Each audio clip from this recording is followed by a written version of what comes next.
e que Deus em Cristo, pela sua infinita misericórdia, continue nos abençoando. Jeremias capítulo 29, do versículo 11 somente. Jeremias capítulo 29, versículo 11, que diz assim: Porque eu bem sei os pensamentos que penso de vós, diz o Senhor, pensamentos de paz e não de mal, para vos dar o fim que esperais. Livro do profeta Jeremias, capítulo 29, versículo 11. Essa reflexão foi uma reflexão que a gente tinha guardado e a gente tinha compartilhado em uma determinada situação, né? E a gente queria, pela misericórdia do Senhor nosso Deus, compartilhar com vocês essa reflexão. Ela tem mais ou menos umas 4 ou são 5 partes e a gente vai fazer por onde? Porque a gente só queria, para cada momento, fazer uso apenas de 8, 7 minutos. Então a gente vai tentar, né, passar uma parte agora e depois a gente compartilha o resto, segundo assim Deus ele nos for permitindo e as circunstâncias nos forem favoráveis, né?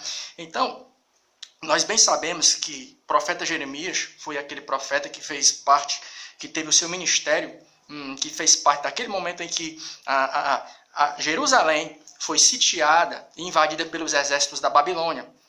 Situação aquela que foi mais ou menos dividida em 3 vezes, né? Em 3 etapas. Primeiro a cidade foi sitiada, depois foi invadida e no final Jerusalém foi destruída. E Jeremias foi aquele profeta que, além de profetizar aquela situação toda, trazendo aquela palavra profética para o povo, também foi o profeta que participou, né? Teve aquela, digamos assim, infeliz sorte de passar por toda aquela situação, né?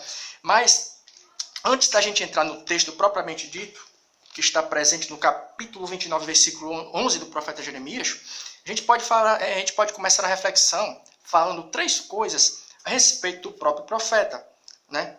E qual é a primeira coisa que a gente pode falar a respeito do profeta Jeremias? A primeira coisa qual é?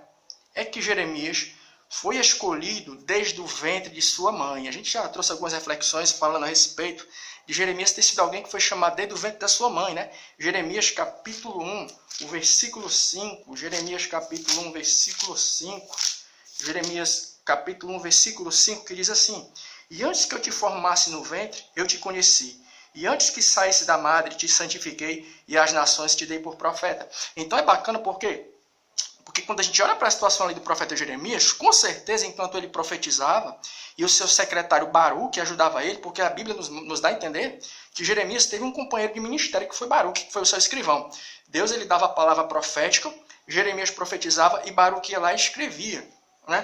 Então nós entendemos que, segundo a gente entende, se a gente parar assim para ver as coisas do ponto de vista do profeta Jeremias, o que a gente entende? Se nós estivéssemos naquela situação, com certeza Jeremias jamais achou que os seus escritos fossem nos alcançar nos dias de hoje, né? Pleno ano de 2020, talvez ele nunca parou para pensar nisso. Mas naquele momento, Deus ele falou o que a respeito de Jeremias. Ele disse o seguinte, que a palavra de Jeremias não seria uma palavra dirigida somente à nação ali do povo de Judá, não. Apenas para Jerusalém.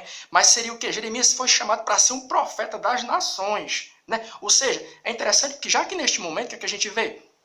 É que talvez do ponto de vista do profeta Jeremias, a semente profética que ele estava plantando, talvez fosse só para aqueles dias, mas ele jamais imaginou na mente dele que aquilo que Jeremias estava profetizando e Baruque estava escrevendo, fosse chegar até as mãos, por exemplo, do povo brasileiro. Talvez ele nunca parou para pensar nisso, né? E talvez hoje você seja alguém assim nessa situação. Talvez a semente que você esteja plantando, talvez nem você imagine, né, o potencial dessa semente. Né? Da mesma maneira que Jeremias ele também não pensava o potencial da semente que ele estava plantando. Talvez ele imaginou o seguinte: rapaz, depois que eu morrer, talvez os livros e os escritos que Baruque escreveu por intermédio da minha profecia, talvez sejam destruídos, talvez não passe dessa geração. Mas aí, ó, está aqui na minha e na tua mão. Ou seja, a semente profética que Jeremias, olha na profecia aqui que Deus entregou. E as nações te dei por profeta. Ele não imaginou que a sua profecia romperia o quê?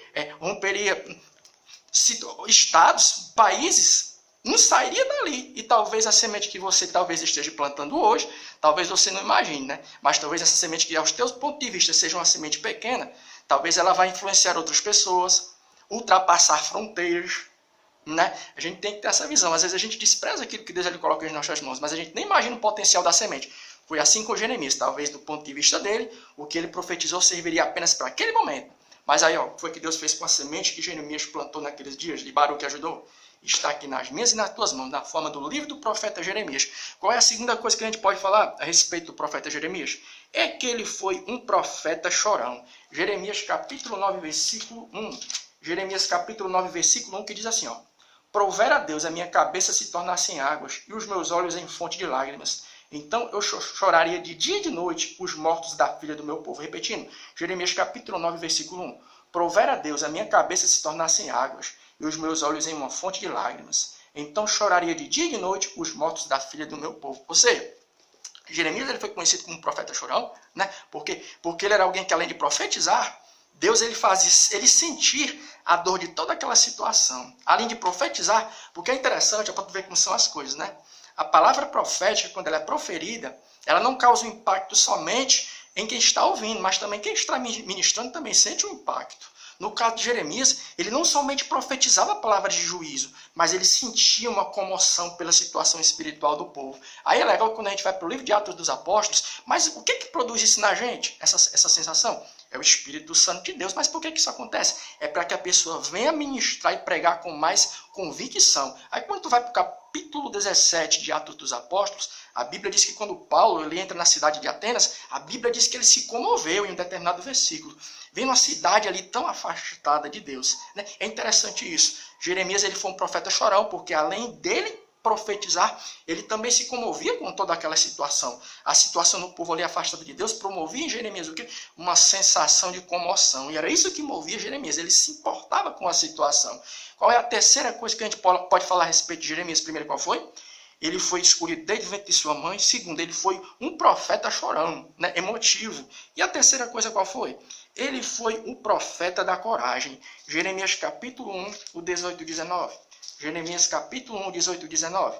Porque o livro do profeta Jeremias, capítulo 1, 18 e 19. Porque eis que te ponho hoje por cidade forte, e por coluna de ferro, e por muros de bronze, contra toda a terra, e contra todos os reis de Judá, e contra os seus príncipes, e contra os seus sacerdotes, e contra o povo da terra, e pelejarão contra ti, e não prevalecerão contra ti. Porque eu sou contigo, diz o Senhor, para te livrar. Né? Livro do profeta Jeremias, capítulo 1, o versículo 18 e 19.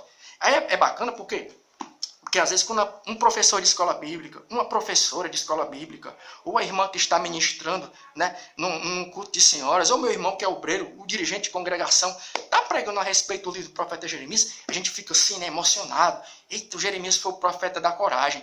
Mas irmão, meu irmão, minha irmã, todo mundo quer ser o profeta Jeremias, né? Quem não queria? Quem quer a unção do profeta Jeremias? Aí todo mundo, né? Mas é interessante, meu irmão, minha irmã, se a gente parar para viajar no tempo e a gente entrar no contexto do profeta Jeremias, o profeta Jeremias ele passou por coisas que nenhum de nós jamais queria passar. Às vezes nós temos o profeta Jeremias, do nosso ponto de vista, como um herói. Eu não sei se você já assistiu aquele filme do Will Smith que se chama... quem nunca assistiu aquele seriado? Um Maluco no Pedaço, né? Daquele ator Will Smith, inimigo do Estado. Né? Quando você para ler o livro do profeta Jeremias, o profeta Jeremias, ele, por causa do peso de suas profecias, que vinham a contrariar as pessoas da época, toda a comunidade de Israel naquela situação, o povo de Jerusalém, ele foi tido como o quê?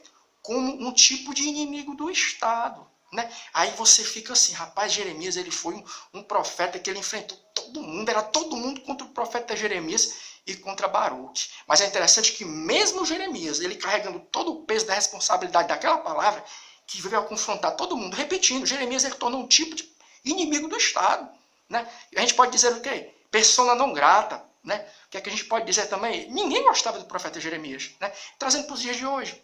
Talvez eu e você não convidaríamos o profeta Jeremias nem para trazer uma palavra, segundo o contexto da época. Para mim e para você, hoje ele foi um herói.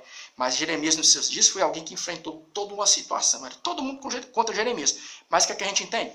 Que mesmo Jeremias passando por toda aquela situação, Deus deu condição a ele de exercer a sua função profética. Talvez você essa noite esteja nessa situação, achando que a cruz está pesada. Meu amigo dirigente de igreja, minha amiga que dirige departamento, minha amiga que prega, eu não sei, você aí. Talvez esteja achando que o negócio está pesado. Mas o que é que nós podemos dizer para você essa noite por intermédio da palavra? O mesmo Deus que chamou Jeremias para fazer a sua obra naquele momento e deu condição a ele de exercer o seu ministério até o fim, é o mesmo Deus que também te chama e se responsabiliza pela tua chamada. Amém.